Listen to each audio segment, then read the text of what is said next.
안녕하세요. 이번 주에 정말 우리 마음을 깊이 돌아보게 했던 그 목사님 설교 말씀 있잖아요. 그거 함께 좀 곱씹어보는 시간입니다.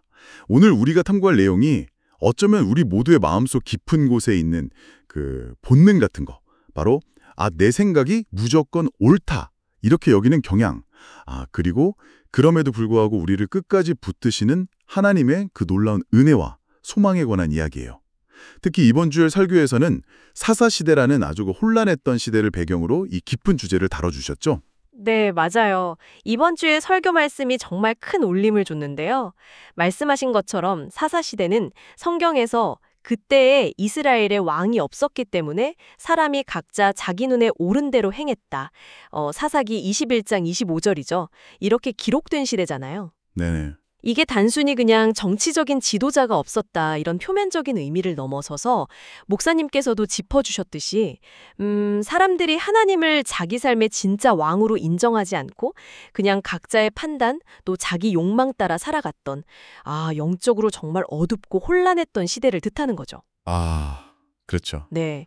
그래서 오늘 우리는 목사님 설교를 따라서 이 시대를 좀 깊이 들여다보면서 지금 우리의 모습은 어떤지, 그리고 그 속에서 하나님은 또 어떻게 일하시는지 이런 걸 함께 성찰해 보면 좋겠습니다. 설교 시작할 때 목사님께서 그 개인적인 경험 나눠주신 거 있잖아요. 홈케어 방문 스케줄 잡으려고 전화하셨던 얘기. 그거 참 인상 깊었어요. 네네, 저도 기억나요. 상대방이 자기 기억, 자기 경험만 완전 절대적으로 옳다고 막 주장하면서 목사님 설명은 아예 들으려고도 안 했다는 거잖아요.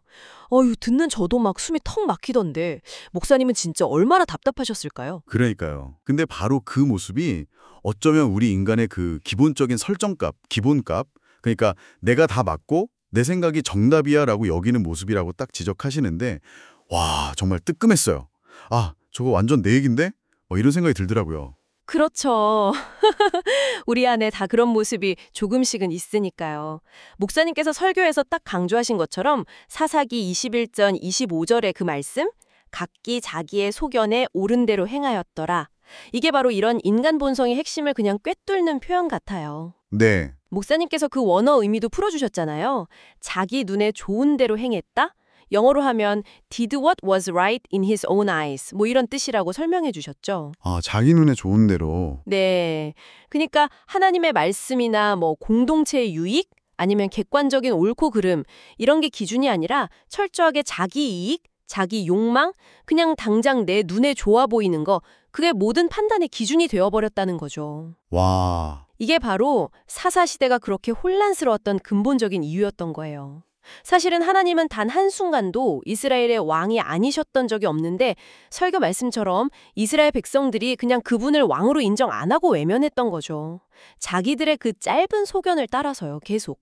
내 눈에 좋은 대로. 이 말씀이 진짜 계속 마음에 남네요.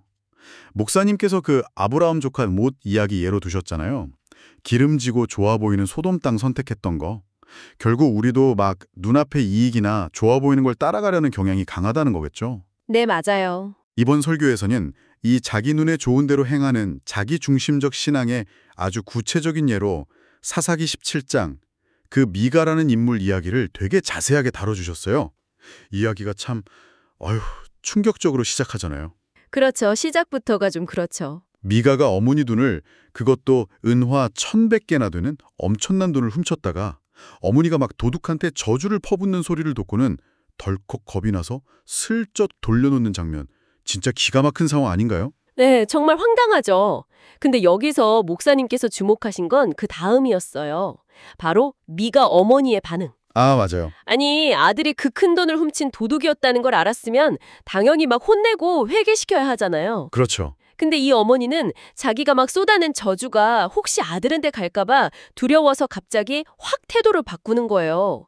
내 아들아 여호와께 복 받기를 원한다 막 이러면서요. 사사기 17장 2절이죠.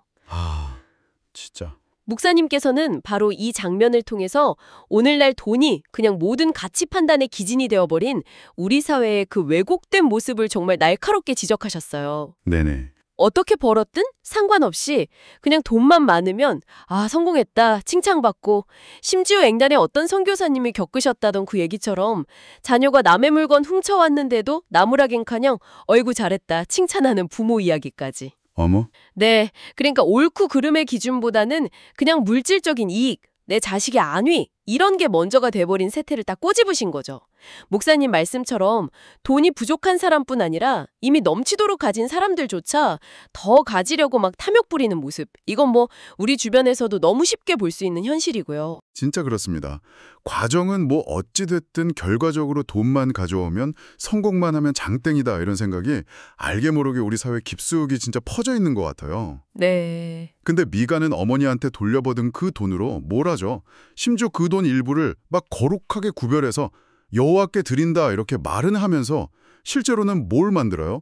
신상을 만들어요. 우상을. 그렇죠. 그리고는 자기 아들 중 하나를 제사장으로 삼고 이것도 모자라서 우연히 자기 집 지나가던 레위 청년을 만나니까 연봉까지 딱 제시하면서 개인 제사장으로 고용하잖아요. 은 10개랑 옷 한 벌 먹을 거. 아, 참. 목사님께서 지적하셨듯이 아니 레위 지파 사람만 성전에서 일할 수 있고 아론 자손만 제사장이 될 수 있다.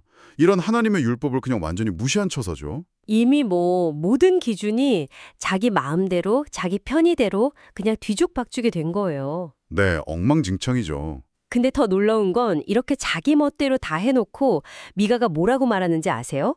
사사기 17장 13절인데요. 이에 미가가 이르되 레위인이 내 제사장이 되었으니 이제 여호와께서 내게 복 주실 줄을 아노라. 이렇게 말해요.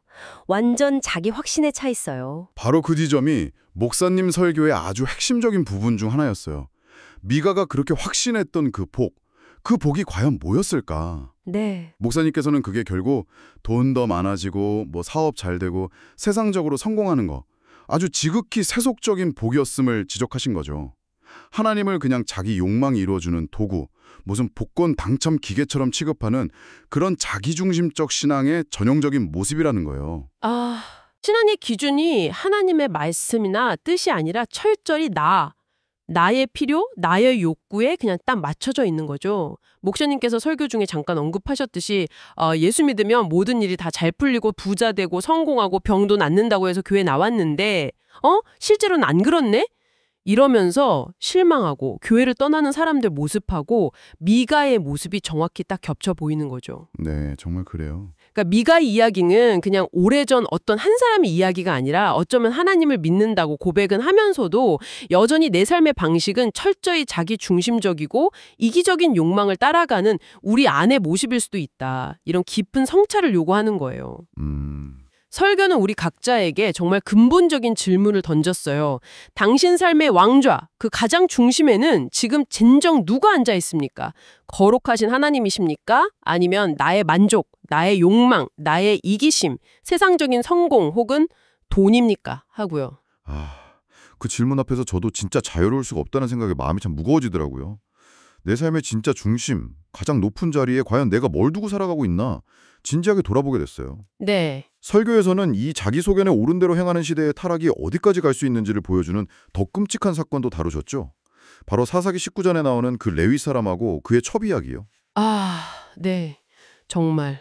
자기 목숨 건지려고 사랑하는 첩을 폭도들한테 내주고 밤새 능욕당하고 죽어서 문 앞에 쓰러진 첩의 시신을 보고도 아무 감정 없이 그냥 나귀에 싣고 집으로 돌아와서는 심지어 자기가 당한 수치심 때문에 그 시체를 12덩이로 나눠서 이스라엘 각 지파에 보내고 그래서 동족 간의 끔찍한 전쟁까지 유발하는 진짜 상상하기도 힘든 그런 잔혹한 이야기잖아요. 결국 자기 소견에 옳은 대로 행하는 시대의 가장 큰 피해자는 힘없는 여성, 아이들, 사회적 약자일 수밖에 없었다. 이렇게 강조하셨어요.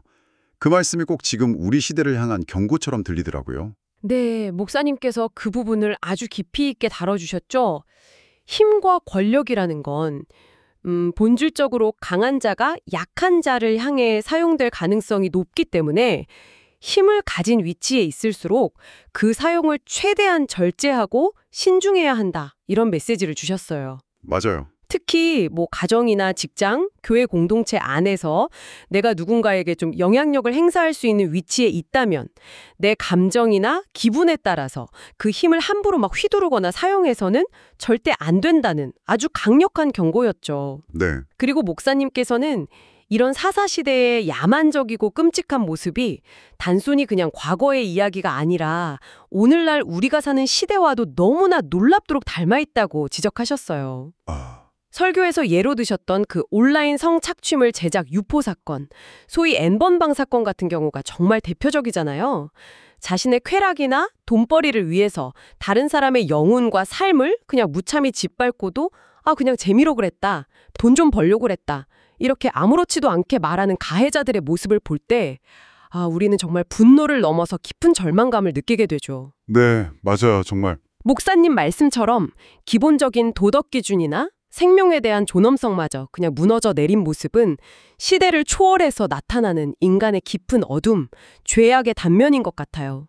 우리 역시 이런 끔찍한 현실을 마주하면서 실망하고 아파할 수밖에 없는 거고요. 맞습니다. 인간의 그 죄악된 본성, 이기심이 만들어내는 현실을 보면 정말 어디서도 소망을 찾기가 어렵다, 이렇게 느껴질 때가 참 많아요. 저 역시 설교 들으면서 사사시대의 그 암울한 이야기에 마음이 점점 무거워졌거든요. 네, 그렇죠. 근데요, 목사님 설교의 핵심은 바로 이 절망적인 지점에서 끝나지 않았다는 거예요. 이 부분이 이번 주일 설교에서 제가 정말 가장 큰 위로와 감동, 그리고 소망을 발견했던 지점이에요. 네네. 목사님께서는 사사기의 그 충격적이고 절망적인 결론 바로 뒤에 마치 그 어둠 속 한 줄기 빛처럼 룻기라는 아름다운 소망의 이야기가 이어진다는 사실을 정말 힘주어서 강조하셨어요. 그렇죠. 우리의 현실이 아무리 사사시대처럼 막 혼란스럽고 고통스러워 보여도 하나님께서는 그 속에서도 여전히 일하고 계시고 룻기와 같은 전혀 예상치 못한 은혜와 소망의 길을 예비하고 계신다. 이런 메시지였어요. 그렇습니다. 설교는 하나님의 그 위대한 구원 역사가 종종 세상의 눈으로 볼 때는 가장 연약하고 소외되고 주목받지 못하는 이들을 통해서 이루어져 왔다는 사실을 우리에게 다시 한번 상기시켜 주었죠. 네. 바로의 그 잔인한 학살 명령을 어기고 자기 목숨 걸고 히브리 남자 아기들을 살렸던 이름 없는 산파들처럼요. 또 하나님의 말씀이 너무 시기해서 등불조차 막 꺼져가던 그런 암울한 시대에 부름받았던 어린 사무엘처럼요. 그리고 남편이랑 두 아들 다 잃고 이방 땅 모압에서 시어머니 따라온 그 가난한 이방 여인 룻처럼 말입니다. 맞아요. 인간은 끊임없이 실패하고 넘어지고 모든 것을 막 엉망으로 만드는 것처럼 보이지만 하나님은 그 실패와 절망의 자리 속에서도 신실하게 당신의 약속을 지키시고 당신의 구원 역사를 한 걸음 한 걸음 이어가신다는 거예요. 목사님께서 아주 명쾌하게 정리해 주셨죠. 사사기가 자기 눈에 조인 대로 행하면서 스스로 왕이 되려고 했던 인간들의 시대였다면 룻기는 그럼에도 불구하고 하나님께서 은혜로 소망을 심고 이어가시는 시대라고요. 깊은 어둠 속에서 하나님의 은혜는 역설적으로 더욱 밝게 빛나는 법이죠. 사사기가 자기 눈에 좋은 대로 행하던 시대였다면 룻기는 하나님께서 은혜로 소망을 이어가시는 시대다. 이 말씀이 정말 제 마음에 깊이 새겨졌어요. 이번 주일 목사님 설교는 오늘을 살아가는 우리에게 정말 큰 위로와 소망을 주는 것 같아요. 네. 우리가 살아가는 이 시대 역시 목사님 말씀처럼 각자 자기 눈이 보기에 좋은 대로 행하면서 절대적인 도덕 기준, 영적인 권위가 막 무너져 내린 사사시대랑 크게 다르지 않은 모습들을 너무 많이 보지만 그럼에도 불구하고 하나님은 여전히 우리를 포기하지 않으시고 우리를 위해 룻기와 같은 놀라운 은혜와 회복의 이야기를 준비하고 계신다는 사실. 그렇죠. 사사기의 그 처참한 이야기 끝에 우리가 막 절망 속에서 주저앉는 것을 참아보지 못하시고 곧바로 룻기라는 소망의 이야기를 이렇게 딱 이어붙여 주시는 하나님의 그 따뜻한 마음이 느껴져서 좀 울컥했어요. 네.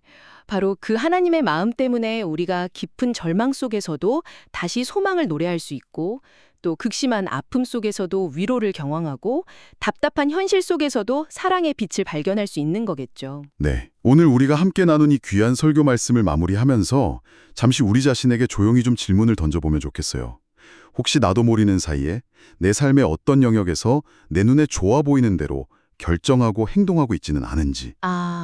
네. 하나님의 말씀이나 기준 혹은 내 곁에 있는 다른 사람들에 대한 배려나 고려 없이 오직 나의 이익이나 편의, 내 감정이나 욕망만을 앞세우고 있지는 않은지 한번 돌아보는 거죠. 네, 정말 깊이 성찰해 봐야 할 질문이네요.